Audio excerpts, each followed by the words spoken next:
Welcome to the Young Crone's Cafe, where you can get a magic brew full of all sorts of information, both witchy and practical. Grab a cup of coffee and join us. I'm Elizabeth, a wordsmith. And I'm Dave, a modern-day sage. We are going to talk about various witchcraft and life topics from a slightly more mature perspective, at least most of the time. Thanks for joining us. On the Path, which is the name for our personal witchcraft practices, we have spent a great deal of time discussing what we believe and why. These conversations led to the writing of a book full of information about our tradition. We call these beliefs metaphysical kernels of thought because they are the start of much, much bigger ideas. We thought we would share some of these with you. So, today's metaphysical kernel of thought is Sabbats and Cross Quarter Times. One of the things those on the path have always done is to celebrate the 8 solar festivals that occur throughout the year. Many Wiccan practices call it the Wheel of the Year as a reminder that they return again and again to these times throughout the years. By celebrating over several years, we recognize that these festivals are related to some time or point of energy, and that the story of the god and goddess supposedly presented as the focus were just a parable to explain this. A parable is defined as a short, fictitious story that illustrates a religious principle of some sort. We worked together through several more years to connect to the various energies, and were better able to relate to the idea that the Sabbats followed the peaks and energies of a continuous sine wave, more than a wheel, as a way to describe the ebb and flow of light and dark energies throughout the year.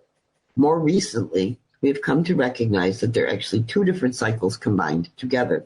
First, there are the Sabbats, which are the solstices and equinoxes, specific points, dates, in time that relate to energy shifts and the start of the 4 seasons throughout the year.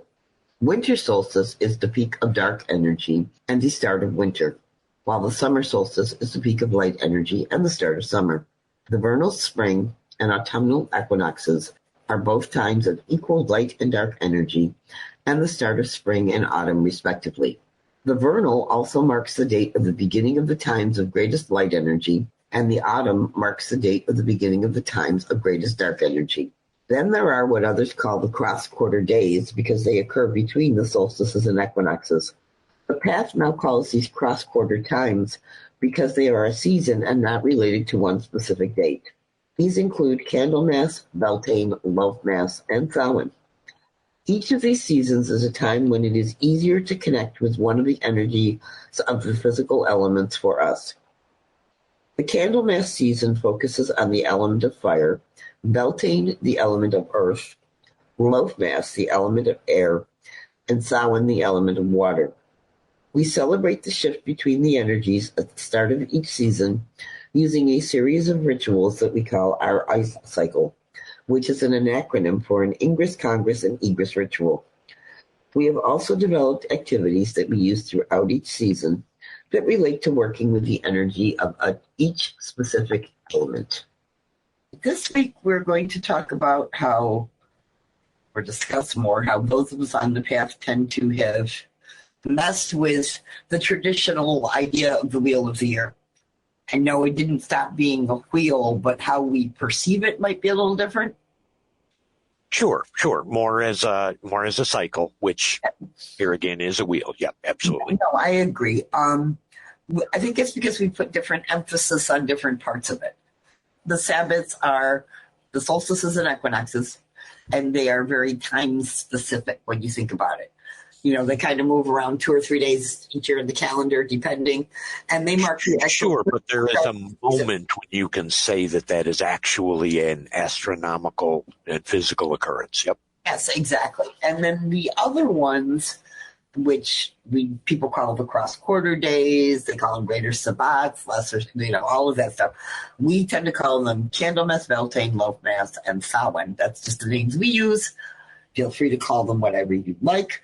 For us, those are not a specific date, but more a season, and right. They kind of run in between the solstices and equinoxes. Or the solstices and equinoxes seem to occur in the middle of each of those seasons, if that's a better way to describe it. to start with. And for us, we also tend to split the year differently because a lot of groups I've talked to over the years, the time of the greatest light is equinox to equinox, and greatest dark is like fall equinox to spring equinox kind of thing. And we've shifted it over from solstice to solstice. Because if you think about it, in winter solstice, you're at the time of greatest dark. But after that, the light starts to increase. So isn't that... So I'm going to interrupt there only because that was a spot where I struggled a little bit with learning. Mm-hmm. But now I've found a way where it makes more sense to me. Two things. When you say light half of the year and dark half of the year, I hear the lightening half of the year and the darkening half of the year. Mm-hmm. And to reinforce that, my practice has been for the last few years on the winter solstice. Anytime someone says to me, this is the longest night of the year, my response is always, and from here the light grows. Mm-hmm. So that is actually, even though it's the darkest, it is the beginning of the growing of the light. And so that was what I used to be able to wrap my head around this, because I sort of grew up with the light half and the dark half, as opposed to the growing and filling of the light and growing and filling of the dark. So that's just kind of the way that I've been able to translate it, as I've come aboard with the path. Mm-hmm. And I think that's one of the reasons we talk about it looking like a sine wave, because it's a way to see the light at the top is the peak. And then, as you said, the darkening begins as you go down the slope till you get to the bottom where you have winter solstice, and then it starts to go back up again. And then it goes on and on and on. Sure. And just to carry on the analog, where I used to see on that sine wave, the half of the sine wave that's above the zero axis as the light half, and the part that's below the zero axis as the dark half. Now I look at it in terms of the slope.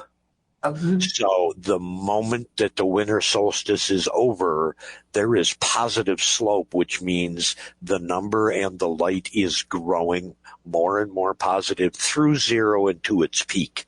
And yes. Then the moment of that peak at the summer solstice, the dark begins to grow. And that's kind of how I've helped verbally be able to reinforce this difference in, like I say, dark half versus darkening half. Mm-hmm. And I like those terms. And I think going forward, I'll probably use them more just because it is a better description than anything else. Well, yeah, because it takes a moment to realize, and especially in the first week of January when we're all still in the dark and shivering, but it takes, and that's why I've always responded that way to people, letting them know that, hey, every day after here is a longer day and the light is growing and growing. So moving over to like some of our spiritual work and whatnot, that is a moment of beginning, or a moment when you can start leveraging that positive or lightening energy. Exactly, I agree. And it's a perfect analogy because in January, we don't necessarily perceive visually or emotionally or spiritually even the change in focus or the positive slope, as you put it. It's mm-hmm. readily apparent at that point, especially when it's January in Rochester. I'm sorry. We live in an environment where January and February are not pleasant most of the time. Well, it just occurred to me an even simpler way of looking at that sine wave or that curve is uphill or downhill. Yes. And on the uphill side, we call that the lightening half of the year. And on the downhill side, we call that the darkening half of the year. Exactly. Regardless if you're in the light or in the dark, which is more about that position on the scale, it's where you're going. Exactly. And to continue on as kind of a marker thing, if you think about if you're at the peak and you're heading down the slope towards the zero, straight in between where the equinoxes are, are those points where you cross over the zero in either positive or negative. When you Sure. And the cross quarters are our halfway points between peak and zero, or zero and peak. The beginning of, yes, I agree. And for us, it's not a single point in time. And I think that's the big difference in our focus, for want of a better word, of celebrating the cross quarters. To us, they're an entire season, which lasts about 90 days. Right. I can remember the first time that you and Susie invited me to do, and we're going to talk about the rituals more, I think, next week, if I'm not mistaken. But the first time that I heard you guys talk about the times of Candlemas, and that not being just on Groundhog's Day, but being a project that started on Groundhog's Day, went through the vernal equinox, and then was closed down, and a new project was started at Beltane. Yeah, in that sense. And it is almost a project because you are focusing on one of the four physical elements at that point. And we'll talk more about why, which one we relate to which one.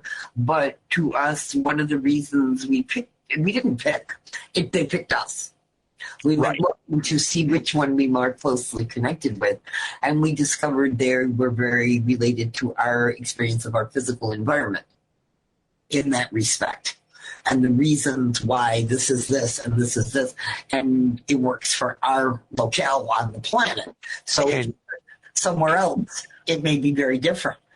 But the idea of each of these times of relates to a particular type of energy for you. Can you talk me through how you identified the particular element that you focused on for each of these times or periods or projects? Okay, sure. Candlemas, like you said, is around the beginning of February. And it isn't a specific date because we do this cycle of 3.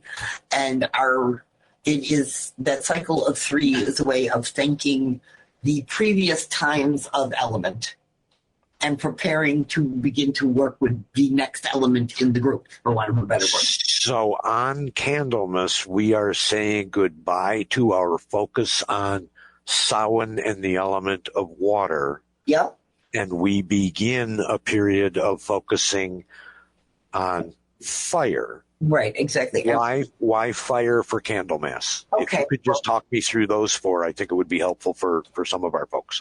Sure. When you think about it where we live in upstate New York, so picture we're in the dead ass of winter at the beginning of February, let's be honest, and it's pretty gray and gloomy.